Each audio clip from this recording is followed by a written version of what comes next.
छोटे छोटे बच्चे भी यहाँ हैं, बच्चों खास करके बच्चे, ठीक है ना, बच्चों का नाम लेना जरूरी है ना। देखिए आप लोग काफी देर से यहाँ वेट कर रहे हैं, तो मैं संक्षिप्त में अपनी बात खत्म करूंगा। 10-15 मिनट, ज्यादा 10 मिनट लूंगा। और एक भाई बच्चों शांति, यहाँ देखो, बड़ी तुम्हारी बात भी करूंगा थोड़ी देर में, और तुम्हारे भविष्य की बात करने आया हूँ यहाँ। दोबारा से इलेक्शन का माहौल है। देखिए अभी पार्लियामेंट के इलेक्शन हुए थे, फिर असेंबली के इलेक्शन हुए, और अब कॉर्पोरेशन के इलेक्शन हुए। इलेक्शन आते रहते हैं और इलेक्शन जाते रहते हैं, लेकिन एक बात हमें सोचने की जरूरत है, हम सब दिल्ली वासी हैं। आप आदर्श नगर से हैं, धीरपुर से हैं, लेकिन दिल्ली वासी भी हैं। अपने दिल पे हाथ रख के कहो, क्या दिल्ली की दशा पिछले 8 साल में सुधरी है या खराब हुई है? सुधरी है, खराब हुई है? 8 साल में खराब हुई है। कोई यहाँ कहेगा सुधरी है? कोई भी आए भीड़ में जो कहेगा दिल्ली की दशा सुधरी है 8 साल में? खराब ही हुई है ना। देखिए अब वोटिंग का समय आ गया है। ये जो मत अधिकार होता है ना, जो हर हिंदुस्तानी को मिला है, जब 1947 में हम आजाद हुए थे, जो कांग्रेस के लीडर्स थे, उन्होंने कहा ऐसा संविधान बनाएंगे जिसके अंदर हर व्यक्ति को वोट देने का अधिकार होगा। लेकिन जो वोट जो हम देते हैं ना, वो एक बहुत बड़ी जिम्मेदारी भी है। वो जिम्मेदारी क्यों है? क्योंकि ये जो वोट हम देते हैं वो हमारी और प्रदेश की और देश की दिशा तय करता है और उसकी दशा तय करता है। जो हम सरकारें चुनते हैं, वो सरकारें जो काम करती है, उससे ये भी फर्क पड़ता है कि देश या राज्य आगे कैसे जा रहा है। और देश और राज्य आगे बढ़ेगा तभी हमारी दशा और दिशा सुधरेगी। देखिए सीधी सी बात है, हम में सुधार होगा तो देश में सुधार होगा, देश की तरक्की होगी तो हमारी तरक्की होगी। दोनों एक दूसरे से जुड़ी हुई है। आज दिल्ली का इलेक्शन है तो भाई दिल्ली जिस चीज में आगे बढ़ेगी तभी हमारा फायदा है। अगर हम कोई ऐसी सरकार चुनते हैं जिससे दिल्ली पीछे जाएगी तो माफ करना, कभी ना कभी हमारा नुकसान ही होना है। चाहे हमें ये लगे कि भाई शॉर्ट टर्म में कि छोटे समय में तो हमारा फायदा हो रहा है, लेकिन लॉन्ग टर्म आपका नुकसान ही होगा, क्योंकि जब राज्य आगे बढ़ेगा तभी हम आगे बढ़ेंगे। ये तो सच्चाई है ना भाई लोगों। जैसे आपने खुद का दिल्ली में पिछले 8 साल में हम पीछे गए हैं। 2 पार्टी है दिल्ली में, बीजेपी है और केजरीवाल जी, 2 ही है ना, तीसरी कांग्रेस है, जो हमारा तो मंच ही लगा हुआ है। तो एमसीडी पे बीजेपी काबिज है। यहाँ पे मैं देश की बात करूंगा, लेकिन एक बात ये भी सच्चाई है, जो बीजेपी को वोट मिलता है वो एमसीडी के इश्यूज पे नहीं मिलता है। क्योंकि अगर एमसीडी के इश्यूज पे वोट मिल रहा होता तो बीजेपी की दिल्ली में एक भी सीट नहीं आती। क्या उन्होंने एमसीडी को 15 साल के शासन में दिल्ली को सुधारा है? क्या आपकी नालियों के हालात सुधरे हैं? क्या आपके गलियों के हालात सुधरे हैं? क्या आपके पार्कों के हालात सुधरे हैं? क्या विधवाओं को पेंशनें आ रही हैं? जो पेंशनें पहले आती थी वो पेंशन भी आजकल बंद है। बंद है कि नहीं है? बंद है बिल्कुल। इसके अलावा जो लेंटर डलता है, क्या उसमें बीजेपी वाले आके पैसे मांगते नहीं मांगते? क्या जो कॉर्पोरेशन है वो करप्शन का अड्डा है कि नहीं है? ये सारी सच्चाई है।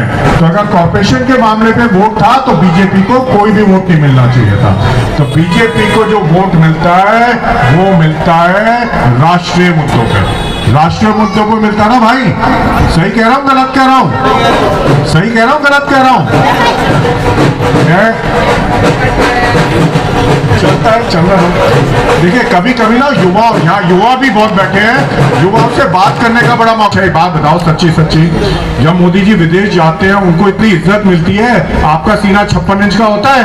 कहते हाँ हमारा सीना 56 इंच का हो जाता है। मैंने कहा भाई मेरा सीना भी 56 इंच का हो जाता है। आखिर भाई देश के प्रधानमंत्री हैं, विदेश जाके इज्जत मिलती है तो हमें भी तो खुशी मिलती है, क्योंकि भाई हमारे देश के तो प्रधानमंत्री हैं। सही गलत बात बोली मैंने? सही बात बोली गलत बात बोली? और फिर अगला सवाल युवाओं से होता है, अच्छा एक बात बताओ, उनको इतनी इज्जत मिलती क्यों है? तो एक युवा खड़ा होकर बोलता है उनको इज्जत इसलिए मिलती है क्योंकि वो हिंदुस्तान के प्रधानमंत्री हैं। मैंने कहा बिल्कुल ठीक कह रहे हो, उनको इज्जत इसलिए मिलती है वो हिंदुस्तान के प्रधानमंत्री हैं।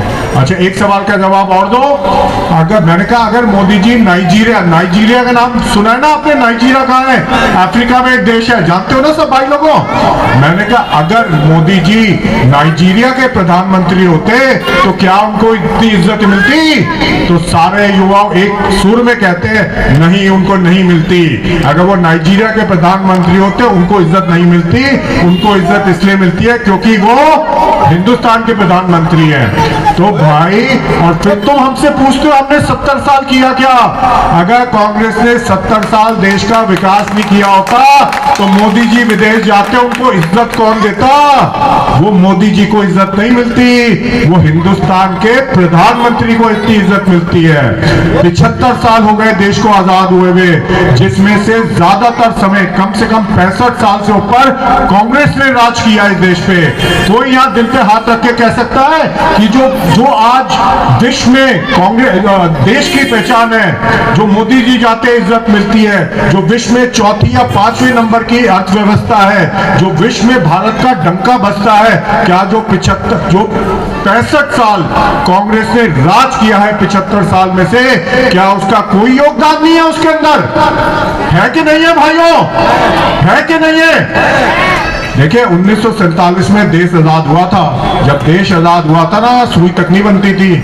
सुई, ये जो आज आप देख रहे हो वॉशिंग मशीन बन रही है, टीवी बन रहे हैं, बड़े बड़े उद्योग है भाई, ये सब तो छोड़ो, सुई तक नहीं बनती थी, वो भी बाहर से आती थी। इसका मतलब है अंग्रेजों ने जब छोड़ के गए भारत, हमारी इकोनॉमी को, हमारे देश को तहस नहस कर दिया था। और इतने कम समय में ये कांग्रेस के विचार थे। वो क्या विचार थे? सब हिंदुस्तानी साथ में चलो और हम सब मिलके देश का विकास करेंगे। ये थी कांग्रेस की सोच। अगर कांग्रेस की ये सोच नहीं होती तो माफ करना, देश इतनी तरक्की नहीं करती। भाई हमें तो उम्मीद थी और कोई सरकार आए तो कम से कम जो कांग्रेस ने देश को प्रगति के राह पे चलाया था उसको और उस पे आगे ले जाए। एक दूसरी चीज बड़ी सुनने में आती है आजकल, भाई यहाँ सारे लोग बैठे, इतने बुजुर्ग बैठे हैं, यहाँ पे बच्चे बैठे हैं, युवा बैठे हैं। भाई आप लोगों ने अपनी जिंदगी में मेहनत की है, नहीं की है? क्या ऐसा हुआ आपने 20-20 घंटे काम किया हो? आज जो रिक्शा वाला रिक्शा चलाता है 20-20 घंटे काम करके अपना पालन पोषण करता है, बच्चों का नहीं करता है? हिंदुस्तानी मेहनत करते हैं, नहीं करते हैं? भाई एक नई प्रथा शुरू हुई है 8 साल से। भाई इस देश में तो सिर्फ एक ही आदमी मेहनत करता है। वो कौन है? किसके बारे में कहते हैं? मोदी जी के बारे में। भाई एक ही आदमी है जो देश में मेहनत करता है। माफ करना, देश का हर आदमी मेहनत करता है। ऐसा समय आपने देखा होगा, आपके माँ बाप ने आपके लिए मेहनत की होगी, आपको निवाला खिलाया होगा, जबकि अपने पेट में कुछ नहीं डाला होगा। क्या वो मेहनत नहीं थी? जब हम ये कहते हैं एक आदमी सिर्फ देश में मेहनत करता है, हम जो करोड़ों 120 करोड़ जो भारतवासी हैं, हम उनकी मेहनत का अपमान करते हैं। इतना अहंकार नहीं होना चाहिए भैया। ये देश, हम क्या कहते हैं? हम कहते हैं हम सबने मिलके बनाया। वो ये कहते हैं सिर्फ एक आदमी बना रहा है।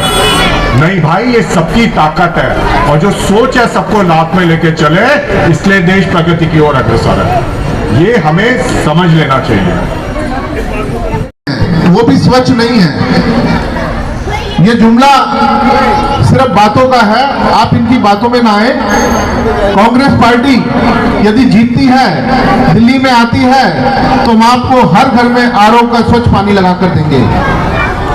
दूसरा, ये जो शिक्षा का गुणगान गाते हैं कि दिल्ली में वर्ल्ड क्लास स्कूल है।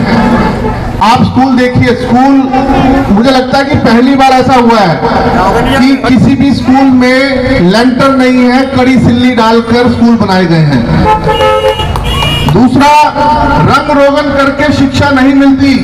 अच्छे शिक्षित भर्ती करो, अच्छे शिक्षित अगर भर्ती होंगे तो ही अच्छी शिक्षा बच्चों को मिलेगी। 365 दिन लगातार केजरीवाल जी के घर पर हाय हाय हो रही होती है। क्यों? गेस्ट टीचर हैं, गेस्ट टीचरों को पक्का नहीं किया। वो अच्छे टीचर हैं, उन्हें पक्का नहीं कर रहे।